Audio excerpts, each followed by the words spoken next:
Persaudaraan dalam Islam. Indonesia terdiri dari beragam agama. Keragaman tersebut tidak membuat bangsa Indonesia terpecah belah, namun menjadikannya bersatu. Bangsa Indonesia hidup rukun dan harmonis karena rasa persaudaraan yang kuat sebagai satu bangsa. Persaudaraan inilah yang disebut dengan ukhuwah. Persaudaraan dalam Islam disebut ukhuwah. Ukhuwah terbagi atas 3 macam. Ukhuwah Islamiyah. Ukhuwah Islamiyah artinya persaudaraan karena sama-sama beragama Islam. Dimanapun berada, seseorang akan merasa bersaudara ketika sama-sama memeluk agama Islam. Ukhuwah Wathoniyah. Ukhuwah Wathoniyah merupakan persaudaraan didasarkan satu bangsa.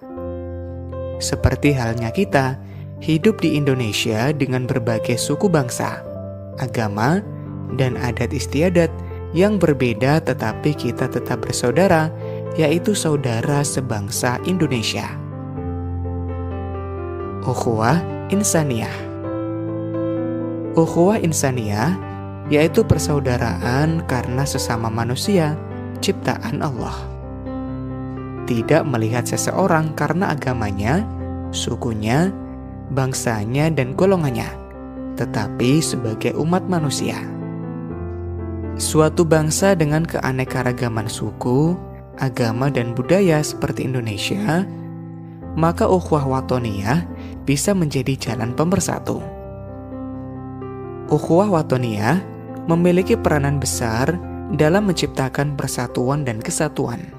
Menjaga persatuan dan kesatuan ini dalam Islam dijelaskan dalam Al-Quran, surat Al-Hujurat ayat 13. Ya ayyuhan nasu inna khalaqnakum min dzakarin wa untha وَجَعَلْنَاكُمْ شُعُوبًا وَقَبَائِلَ لِتَعَارَفُوا إِنَّ أَكْرَمَكُمْ عِندَ اللَّهِ أَتْقَاكُمْ إِنَّ اللَّهَ عَلِيمٌ خَبِيرٌ.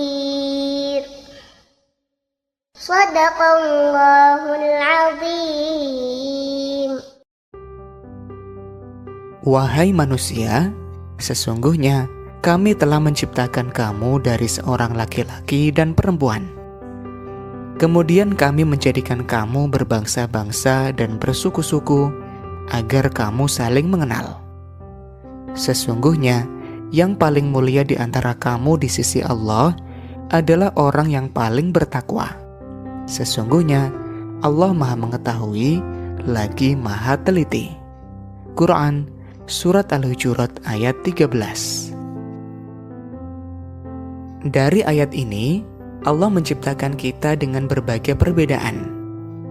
Namun perbedaan itu tidak untuk saling bermusuhan, tetapi agar kita saling mengenal. Yang membedakan manusia di hadapan Allah adalah tingkat ketakwaannya. Maka sikap saling menghargai dalam perbedaan harus terus dijaga agar tercipta hidup rukun dan harmonis. Berteman tanpa membedakan agama. Apakah kalian senang memiliki banyak teman? Bagaimana perasaan kalian berteman dengan orang yang berbeda agama? Tentu kalian tidak membeda-bedakan teman.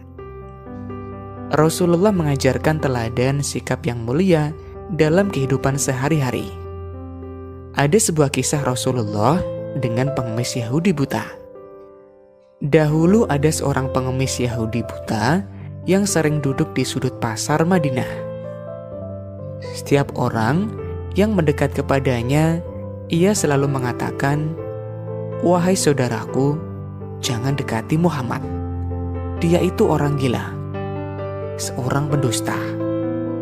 Dia juga seorang tukang sihir. Kalian akan dipengaruhinya jika mendekatinya. Hari demi hari, ia selalu melakukan hal tersebut. Tanpa sepengetahuannya, ternyata Rasulullah adalah orang yang selalu memberikannya makanan setiap pagi. Hal itu dilakukan Rasulullah sampai beliau wafat. Setelah beliau wafat, tidak ada lagi yang memberi makan dan menyuapi si pengemis Yahudi buta itu. Suatu hari sahabat Nabi Abu Bakar As-Siddiq berkata kepada anaknya yang juga istri tercinta Rasulullah, yaitu Aisyah, "Anakku, adakah perbuatan baik keseharian Rasulullah yang belum kukerjakan?" Aisyah menjawab ayahnya, "Ayah, Rasulullah setiap pagi selalu pergi ke ujung pasar dengan membawa makanan untuk seorang pengemis Yahudi buta yang berada di sana." Keesokan paginya Abu Bakar melakukan hal yang sama seperti Rasulullah lakukan. Ketika Abu Bakar mulai menyuapinya, si pengemis marah karena ia merasa ini bukan orang yang biasa menyuapinya. Abu Bakar masih belum mengakui jika ia memang bukan orang yang biasa menyuapi pengemis itu. "Bukan, kau bukan orang yang biasa menyuapiku. Aku tahu, karena orang yang selalu menyuapiku, dia menghaluskan dahulu makanan itu di mulutnya, lalu diberikan padaku," kata pengemis itu. Abu Bakar tidak dapat menahan tangisnya sambil berkata, "Aku memang bukan orang itu. Orang mulia itu sudah wafat. Beliau adalah Muhammad."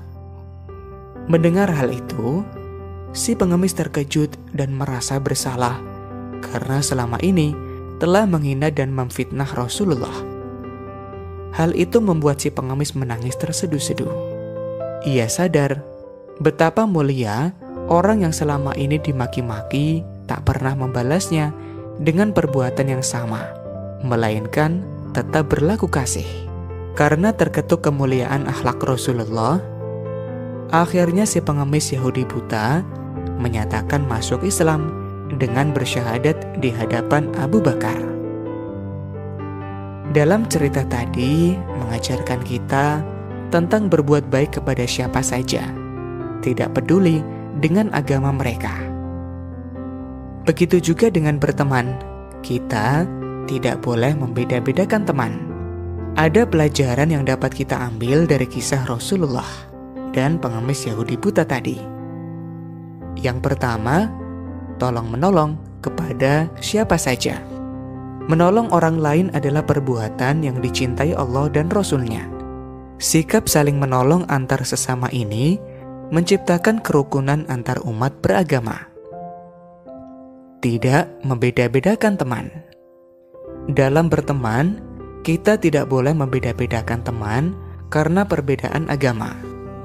Kita harus tetap berbuat baik kepada siapa saja tanpa membedakannya. Tidak memaksa untuk memeluk agama. Berteman dengan baik kepada pemeluk agama lain adalah ajaran Rasulullah. Memaksakan kehendak kepada orang lain untuk memeluk agama Islam bukanlah sikap Muslim yang baik. Rasulullah tidak pernah memaksa orang lain untuk masuk agama Islam. Namun dengan kelembutannya, banyak yang simpati dan tertarik dengan Islam. Itulah cara Rasul mengenalkan Islam. Hikmah berteman tanpa membedakan agama. Ada beberapa hikmah yang akan kita dapatkan jika kita berteman tanpa membedakan agama. Menciptakan perdamaian, mempererat tali persaudaraan, dicintai oleh Allah, disukai banyak orang, menjadikan pribadi rendah hati.